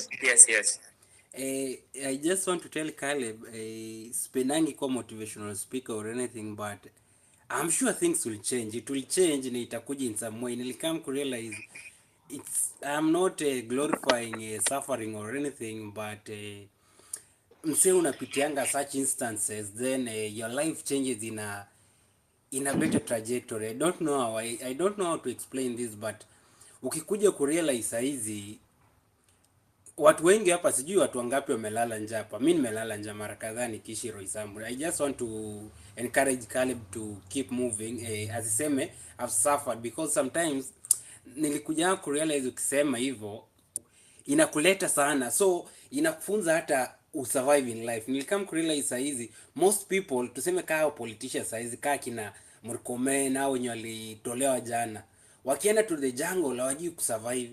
Sisi wenye tumesurvive without jobs, umefanya writing, umeenda mahali sijui kuna mahali unafaa kuandika report fulani, unaandikia mtu, unasaidiwa, unapata do kiasi, umesurvive. Unaweza kaa hata siku mbili bila kudishi na unacheka. Umekaa campus, unakaa the whole morning haujakula breakfast, unalala ndio uamkie ukule lunch uende class ya after. Umeata tu class. Sisi tuna hata class juu, una hata class kupenda, una hata class juu hauna namna, una get. So vitu change. Me personally, vile umesema tribalism is a killer. Sasa kuna wars hata kaa tribalism. Eldoret, Uasin Gishu, Mandago akiwa governor, kulikuwa na intertribalism, like imeingia ndani. Sasa wanageuza like naweza mimi na Mnandi na Kipsigis tunaelewana, but I am a Keyo, sino Wakalenjin wote tunaelewana, but unapata jueni Mkeyo haupei kazi. I went to an interview, vile nimesikia ki-complain, and I was actually naelewa chenye anasema. Kienda unaenda interview na mtu mwingine anapewa kazi. Nilienda interview, it's not that I was even qualified for the job, I just applied for water engineering sport and I was niliselectiwa kibahati. So vile nilienda si unajua ile umeenda hata sikuwa na simu, mtu amenitafuta hadi huko Ocha, amesema umeselectiwa huko, shortlistiwa, na mimi hata nilikuwa nimeepa Nairobi juu maisha imenitandika. So kufika huko nimeenda hata tu ile unaenda tu kujipeleka juu hata ulibahatisha. Kufika huko unapata watu wamedunga suti, watu wanakuja na sijui mtu amefanya kazi 5 years 10 years, ni civil engineer, anakuja kupigania job ya job group K water engineer, unalipwa 40k sijui ikikuja hiyo ni basic salary, ikikuja yote ni 60k. Watu wamekuja sijui ni, then kuna dem tu vile umesema dem fulani tu alikuja mwisho. We were actually 20 men shortlisted, 20 people shortlisted, and it was 12 men 8 ladies. I will never forget. Juu nilienda nikasema sasa hawa watu wanasema wametufanyia ni, tumeenda panel, tumegriliwa, wametugrill hadi mimi wameniuliza, nimekaa nje ya kutosoma for 3 years, tumeuliza hata maswali hata ukumbuki shule juu maisha imekutandika kwanza huku nje. So by the time unajaribu unaulizwa maswali hata uradi vitu nini endelea hapa. Then mwisho actually I took that time, juu nakumbuka nilikuwa kwa panel ya CCs na watu. I decided to talk about mental health na depression. Nikamwambia mchungange sana watoto wenyu, msione wakilewa mudhani wanalewa kupenda, wanalewa juu hawana namna. And that time nilikuwa nashindanga cake joint, so ilikuwa every point unashinda cake joint juu hauna life. But nilikanalize the more una self victimize, unajiself sabotage, itakudrainisha down. Unaona hata ukisota ukiwa huko chini, jipe hiyo kiburi, like kuwa arrogant kiasi, utaona utapanda juu bila wewe kujua. So after some time tukakaa hapa tu tuna among those 20 interviews tulikuwa 12 men. None of the men alipata hiyo job. Trust me on this. Watu waliandika wives wao. Kumbe the wives walikuwa wamekuja watu wa county kuandikwa county. Wameandika water engineer. Sasa what value does that person bring to the county? Like I was just flabbergasted. Hata mimi sikuwa nadai hiyo. Tuseme hiyo position singepata. Kuna msee wa Jiko hata niko sure labda hata kwa hii space ama ananisikiza. Huyu jamaa alikuja hata akanitafuta Twitter akasema tulikuwa na ile nini juu niliongelea. Akaniambia yani yeye alikuwa na kila kitu, ni civil engineer. Civil engineer unaweza fanya water engineering vizuri. Mimi nilifanya hata different course ya water engineering but ni biosystem. Lakini sasa alikuwa amefanya civil engineering. Like anafaa hata kuwa na kona experience. Yeye aliwekwa nje. Kuna msee alikuwa na first class sijui which engineering, but aliwekwa nje, but wakachukua madem. What value do those people add to the county? So chenye nimekam realize na hii county governments, national government, they self-sabotage themselves, because unakuja kuangalia NIS iko na watu wa masonko wenye na wajinga. Angalia watu wangekuwa wamepea, if NIS ingekuwa fully functional, Ruto angejua kuna movement kai inatokelezea, angalia vile walishikwa na surprise, because these people feed them lies, they don't know what they are doing. Wangepea mtu wa huko chini tu, tuseme saizi kaa Caleb anatoka amesema Soweto, unajua vile vijana wanaishi Soweto, vile wanasukuma maisha, vile wanalewanga, vile wana complain about government. Tuseme ungepewa kazi ya NIS uko grao, niko sure ungekuwa umepeleka information huko juu, ambia watu huko chini, by the way, vijana wanasafa na watakuja huku kuwageuzia serikali. So at the end of the day, tribalism, hizi mavitu za nepotism, hizi vitu za corruption bado ina hao watu wajui, it will come to bite back to them. So Caleb, I just want to tell you, after that mimi nilienda nikauza viazi. Nilikuwa nauza viazi actually Twitter, siku give up after nimeambiwa tulitumia tu text application not successful, or application and na hizo yenye unatumianga in the future sijui nini usomangi hizo, unasomanga ya kwanza. So after that nikasema stay apply. I've never been employed in Kenya. I've never been employed in Kenya. Niliona shida hiyo time yote unatembea. So nikaanza kuuza viazi na busy kashika, like it was one of the best moments. Then nikapata hii chance, nikaichukua. So chenye naweza kakwambia tu, something better is coming. It's not like it's a guarantee, but just look at that perspective. Like sitaki kuwa motivational speaker, nataka uangalie from a realistic perspective, na mali umefika in life, set umesafa, hiyo experience umegain kugonga maisha. Angalia mali mimi niko saizi hapa kwa wazungu. Wazungu kuna vitu mimi naonanga, kuna makazi labda hawezi fanya, mimi nacheka na smile, naambia mimi huko ocha nimeingia kazi ya mahindi, mashela, sijui nimelima shamba solo, imesombwa na maji, like maisha kale. By the way nilikuwa kayo nafanya kitu na nimeinvest 10,000 kwa nyanya, nilipost kwa TL zote, mvua ikanyesha ikasomba kazi yangu ya 3 months. Nimeenda sijui wapi, nimeoshwa kazi ya writing, nimeenda hadi Keno, nimeacha Roysambu, sina hata fare. But at the end of the day nilikam kurealize hii vitu ina play a role in your life, that you will come back and reflect and look at that. Labda ulikuwa unapimwa for the betterment of your life in some like the better step. Unajua life ni gradual step, so don't say nimesafa, nimefanya hii gava. By the way imetutesa, hata mimi sikatai, imenitesa gava. Uhuru mimi ilinitesa kabisa, nikadhani Ruto atatusaidia, but saizi sijakaa gava ya Ruto, sijui vile iko, but watu wanazua, hata you can read the environment. But ya Uhuru ilikuwa mimi nilisafa, mimi sitakudanganya, personally I suffered na watu wengi walisuffer. So I would just like to encourage you, kitu kaa ID saizi utapush pole tunaweza kukupushia. Kitu kaa passport, hata mimi my brother aliapply, sijui wewe hajaipata. So ni kitu kingine tuku encourage uangalie from a different perspective the life.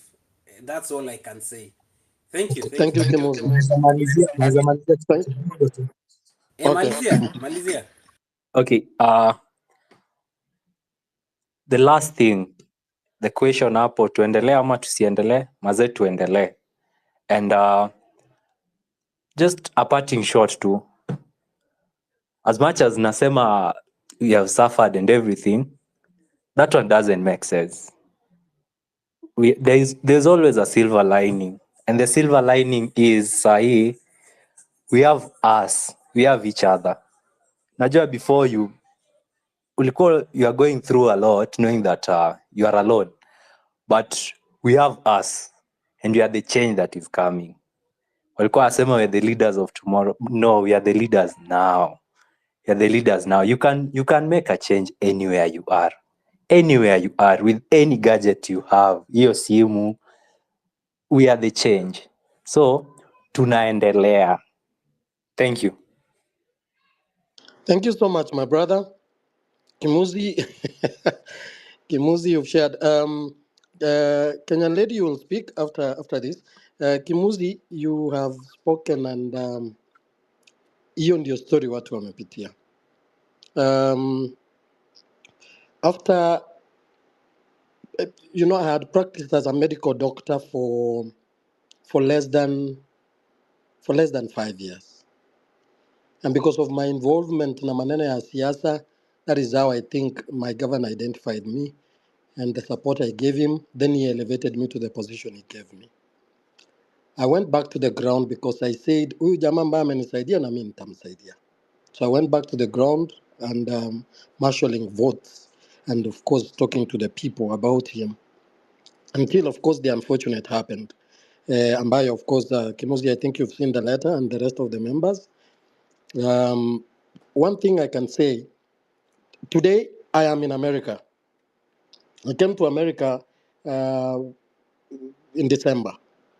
When I thought my life was gone, I had resigned as a medical doctor, I had taken a political position, and I was sacked. My name was tarnished. Actually, my governor called me to his office and wanted me to resign.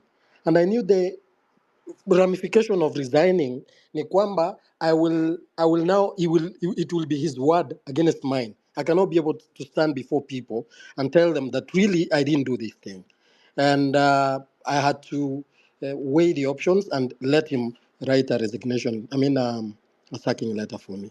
Nimesakiwa, sina pesa, I have a family and all these things. Then uh, then America happened. How it happened, there are things you cannot be able to understand and explain. So my brother who has just spoken, in this life there are way things change. So it's about dedication, consistency, and remaining resolute to what you think is right. Like I said, my life is an open book. Whoever who is from Nyamira, who is in this space, can attest to that.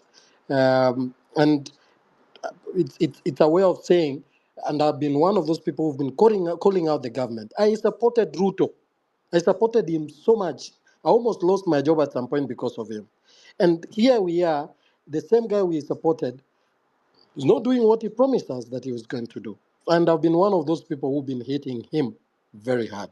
So I want to call upon all of us to remain resolute with what we have decided to do. Tumesema kaende kaende. We've been supporting the match we have, and we'll continue supporting to make sure that whatever the youth of our country want to achieve. I was given the position as a youth. I was 35 years old as at that time when I was given that position. Yes, youth can be leaders, and they can do it in a very open way to become an example to other members. Kenyan lady, please, you can come on board and speak. Asante watu wangu. I don't know how you guys are faring today. Lakini, you know what? Let me tell you, it's just sometimes hata hujui useme nini, but there's something I want to tell the gentleman from Kayole. Okay, mimi ni mtu wa Dando. I think I've been in the same Kimunzi very many times. I think I've been on your channel, but some of you may know my story, some of you may not know. But mimi nimetoka Dandora. So first of all, I want to validate your feelings. I want to tell you what you're feeling. Feel validated. We want to acknowledge that first. And then the second thing I want to tell you is that what everybody is saying is that come out of that shell. Usikue victim. Kila wakati you are like, hey, nimesafa. Now start speaking positive towards that. Just know that we acknowledge that the almost 4,000 people here, we acknowledge it. We validate your feelings, but sasa ni wakati wa kutoka kwa hiyo shell. Okay, now start speaking positive to your suffering. And nakwambia, the positiveness, the positive thought, if you turn everything into the positive, nakwambia, everything will start turning around, because it's like you're preparing yourself, you're preparing your mind, you're preparing yourself for goodness, and anything that's not good cannot be accommodated with.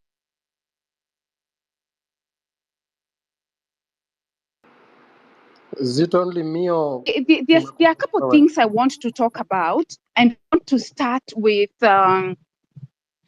wengi wetu tumekuwa kwa hizi channels nyingi, nimekuwa kwa Kimuzi, nimekuwa all over, and I think we started this like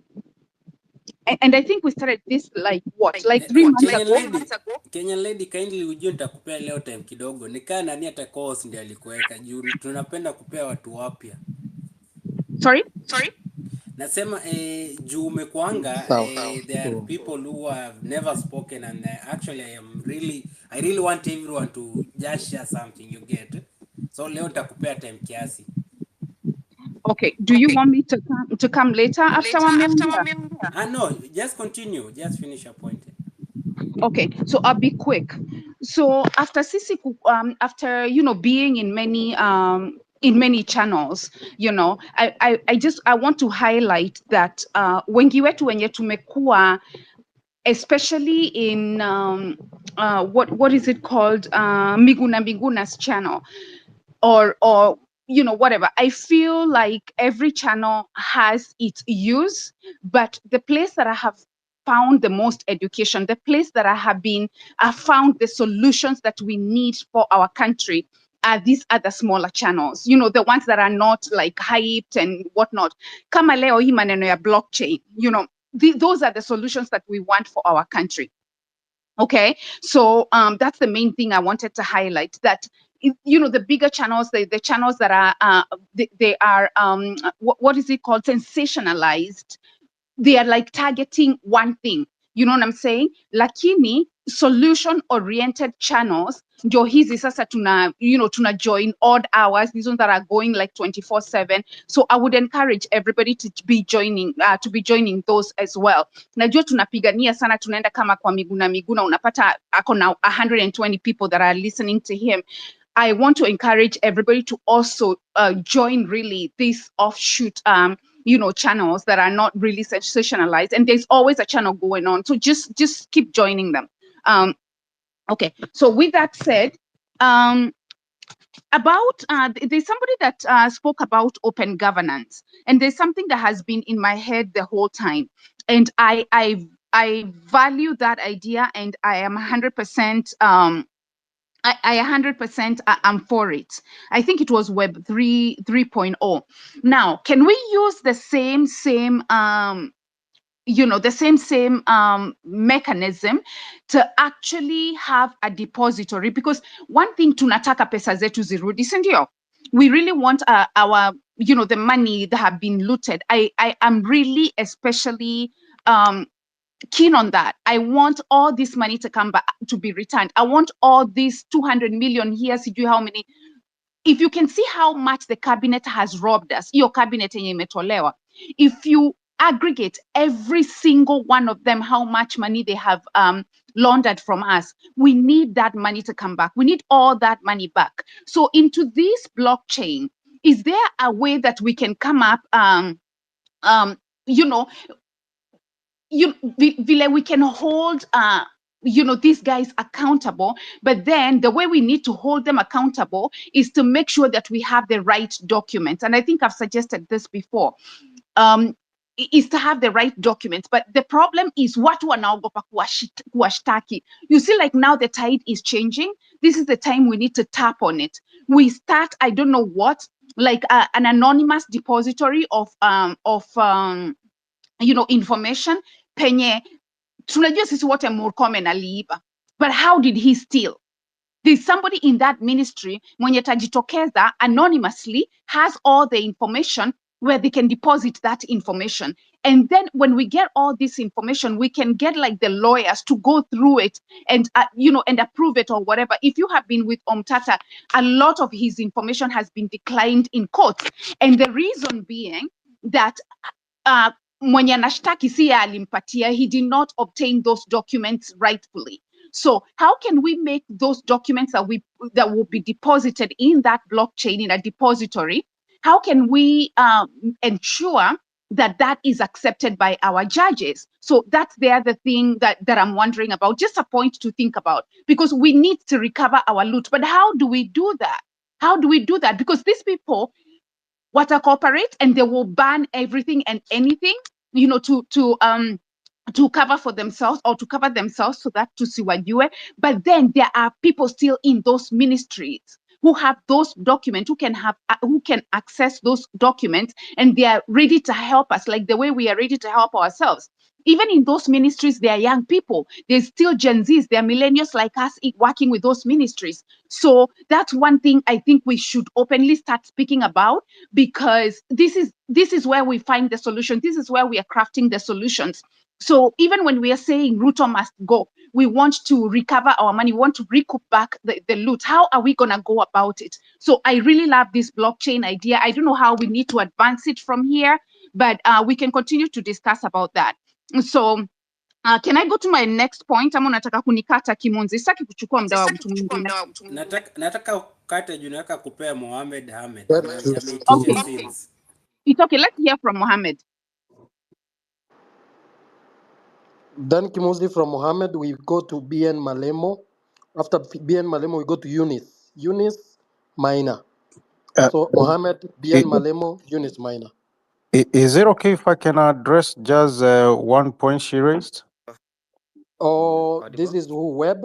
Yeah. Okay, you Mohammed. can address, then Mohammed can take over immediately. Yes.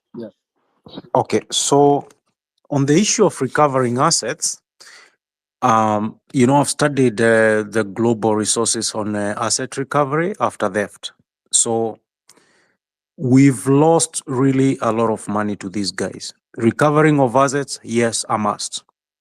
But there are key components to recovering assets. First of all, a willing judiciary. Second, strong prosecution. Basically, that comes as part of the package, but also the willing political class. We must get a leader who is willing to go all out scorched on the administration since 2013. We are talking Uhuru, the entire, all through Ruto. These are the people who have really dug us into pits of hell. So that's a must. But then, on the realistic side is that asset recovery yields less than 20% across the entire globe. The problem is one. After, let's say, Murkomen has stolen $1 billion, to launder that money, he has to pay people and lawyers who hold it in proxy, then proxy companies, shell companies from this country to this country before it comes then back to him as clean money that, he can say, oh, I did and this to generate this wealth. So that money, by the time is done cleaning, you are left with, at the best case, 70 to 80%. And at the worst case, if your costs of laundering money are high, you are left with 50%. And then there's the off case of trying to prove how you earn this well. So that's how it ends up recovering assets. It's a law of 20%, but we still need to make them feel that pain. So on that front, I would really like, if we can get investigative, not only journalists, but also there are people who are very good with investigations, who can do investigations to very high standard. There are people who are in the former government who could do very good investigations. If we can co-opt these people, their knowledge will be so useful, because we have very smart Kenyans. And also we have something else I will empower everyone. This is like a Kenya Leaks equivalent, where we have whistleblowers, basically a link where you can just or an email address, you can send all the documents you find around that prove corruption in your department, and then we can just be able to have those documents in the public. That's the second thing. So that when a willing administration comes along, we can go after all these people for the last 20 years, the crimes they have done. We shouldn't have sunsetting on these kinds of colossal crimes, because these are crimes that are denying people lives. People are dying not only of hunger, but of poor health, can't get access to treatment, and all these things that we can actually prove at the minimum. We can have charges of negligence against them. And since it's willing negligence, at least at the minimum, we can get some prosecution with the right administration. So it's going to be tough, but we need to get the first part in, where Ruto goes, but also the incoming administration has to have its work cut out, which is cleaning and ensuring we can deter corruption from those who have taken money before. The other one I want to address is something that was raised, where the weak point is the humans.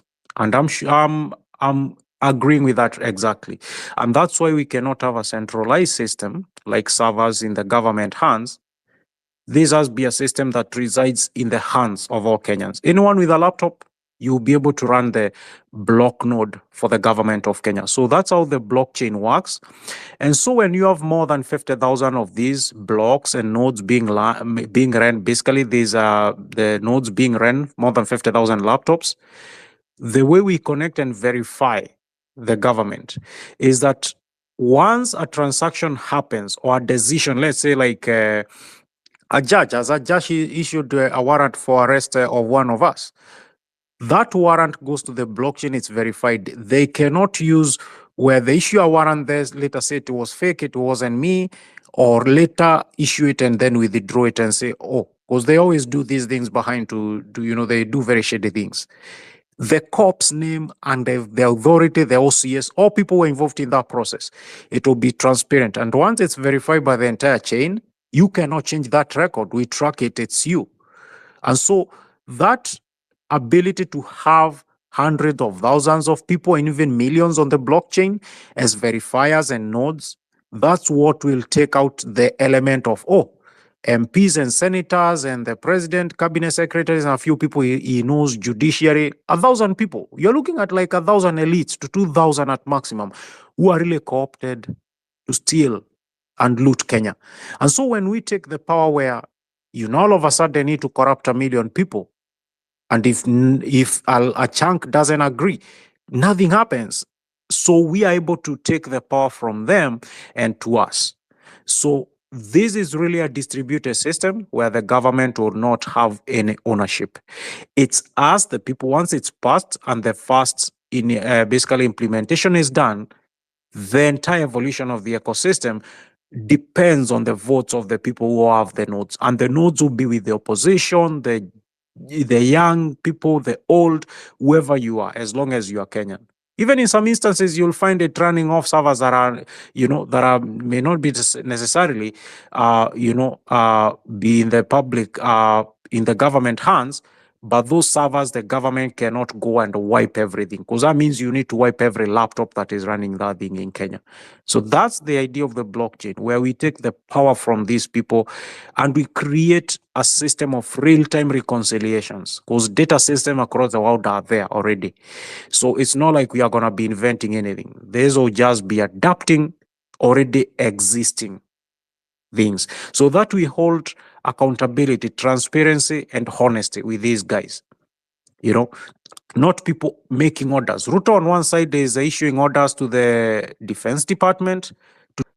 We can't. So in the future, you're at a point where if someone senior than you gives an order, they have to literally go on the blockchain and verify that order with you. That's the idea of open governance. This entire architecture of current governing, where things are done in the shadows in the name of quote unquote state security. Yet the state security, the threat itself, it's them who are a threat to our state. They loot so much the state cannot withstand. They loot so much, then they kill their own citizens. They loot so much, people can get cancer treatment. That's entire state threat, the state. That's the entire idea. And that's why we cannot allow any single individual going into the far future to be like, let's say the next one we get someone who is very upright and upstanding. But then what comes after him? Will Kenyans be forget? With the blockchain, we'll be able to minimize the damage, to the sense that he can make decisions we don't agree with, and then we get a hold of them before those decisions are implemented.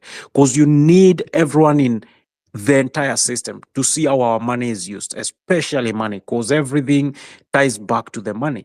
Our taxes collected, and this entire pool, how much was taken out. That kind of precision accounting can only be done by the blockchain, and having a critical mass come into the system, that is what will make it redundant and unmodifiable by any single individual, even at 10,000 individuals. You'll need to convince the entirety of Kenya, like, you gotta allow me to steal this 10 billion, and then they have to approve for you to steal, which is impossible, which is the entire idea. So with that, this will be an integrated effort. between citizenship education, citizenry being educated on the advantages of open governance and direct democracy, and also being taught that the enemy is not the current party alone. It's the entire structure of leadership that we have that has to be overhauled. And even though we are going to use the current structures of power to come in to implement this, it has to be modified, just like we did with the new constitution during Kibaki. Because believe me, this measure has to go to referendum. But the society has to be educated enough by the time we get there, everyone knows why it's the right thing to do and what is. And that's why I'm also very insistent on education and also on people who are older than us joining us. The reason they are not so angry is, if you've never noted the phenomenon of where all people are poor, they all feel satisfied because we are wallowing in poverty. But then here you have people who have cheated the system and they're accumulating tens, hundreds, and in some instances among the top 5 crooks in Kenya. You have like 3 of them stealing direct from the government. One is, money laundering. The other one is a drug dealer. And you can take a critical guess who some of these people are. And that's unwanton theft of a nation, pillaging of a nation to extremes never seen, and very few states on the planet have ever had this history. The most recent one was a state capture in South Africa by the Gupta brothers. The $100 billion scandal of the Gupta brothers. Just Google that. You crash an entire economy, you take people into poverty, cascading problems come in. And that's why we cannot trust any single person. Zuma was supposed to be a person who loves South Africa. He sold out South Africa. Julius Malema, even right now, is fighting very hard. But the problem is, does he have a clear view of the entire chessboard? Of what needs to happen to transform that country again into a country where honest men see the entire chessboard? And those are the questions going forward we have to ask ourselves, and then list the knowledge of those who are not within our ranks right now. And the way we do is by going out and speaking to them so that they can understand.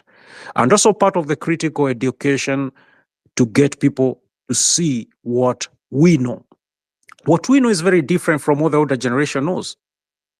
The older generation, I've seen a lot of people along the same route of taking service. I asked them, hey, by the way, do you know what the Kenyan budget is? Some of them think it's 350 billion, some of them 700, some of them they think it's 50 billion.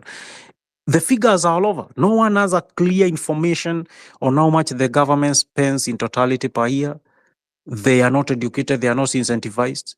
As the second thing, I'll never underemphasize this problem. Go within your circles of older people. Ask them, what makes up a billion? And you'll be shocked by the number of people who cannot tell you that 1,000 million is equals a billion. And people who cannot even fathom a trillion, what a trillion is. So when we are talking about changing a nation and we need enough motivation for people to be angry against leadership, first of all, you got to understand how much has been stolen. How much is this person stealing? When Ruto comes calling himself a hustler, how much is he worth? By the time he was campaigning, he was worth over 500 billion. Right now, Ruto is running estimates of between 1 trillion to 1.4 trillion net worth. Literally stealing the country to the ground. The same as Uhuru. And they pretend that burning a 40 acre ranch goes up in an acre goes up in flames. They say 40 million in damages. What is that in the sea of trillions that they've been pillaging the nation for decades? So education is really critical. Enlighten folks who do not understand these big figures, because we keep throwing big figures around. Most people deal in their hundreds in their day. And most people do not even go past 100,000 in a month. So most people, their brains cannot process what a billion is in totality or what a trillion is. So when we say the budget, we have a wastage of 2 billion or 3 billion per day, which comes out to 700 to 1 trillion to 1.1 trillion per year. You got to understand, put yourselves in the shoes of people who are never in that space and who are all get them pissed off, to get them angry enough to join us. because most of them may think we are just overreact. Concern is that the entire leadership structure is the enemy of Kenya. And so going forward, the education has to be on how citizens take accountability. That's all I have to add to that conversation. I have a quick question for you. Kimuzi, may I? Through the host? Yep. I just need to clarify something real quick. Mm. So sasa unatuambia eti we can only recover 20% of the loot. Yeah, I mean we can try, and rarely goes beyond 20%. Let me give you straight up, like with the Golden Bag scandal, not much was recovered out of the 68 billion. If you are to put 20%, that means we should have recovered 13 billion. It never happened. We didn't even recover, I think, even 1 billion. And now Kamlesh has moved on. He's coming Zimbabwe and Dubai investors. If you are able to watch that documentary on Al Jazeera, that's where he went. Let's come to the Anglo-Leasing scandal, 9 billion. We should have recovered, for us to equate to 20%, we should have recovered 1.8 billion. We didn't even recover 500 million. So the recovery rates for all Kenyan scandals is less than 5%. I'm sorry. 20% is the upper limit of what we'll be able to recover. So the question is, as we strap in to be able to handle the calamity that will be handed over to us, how best do we go about recovering or salvaging whatever we'll have? Because this will be a salvage operation. Let's not fool ourselves. Second thing is, how do we go about preventing that kind of colossal calamity that has happened to Kenya from never happening again? The thoughts must be on that. Because as soon as money has been stolen, recovering it, tracking the entire chain, especially when you don't have a trackable and immutable system like the blockchain, it's so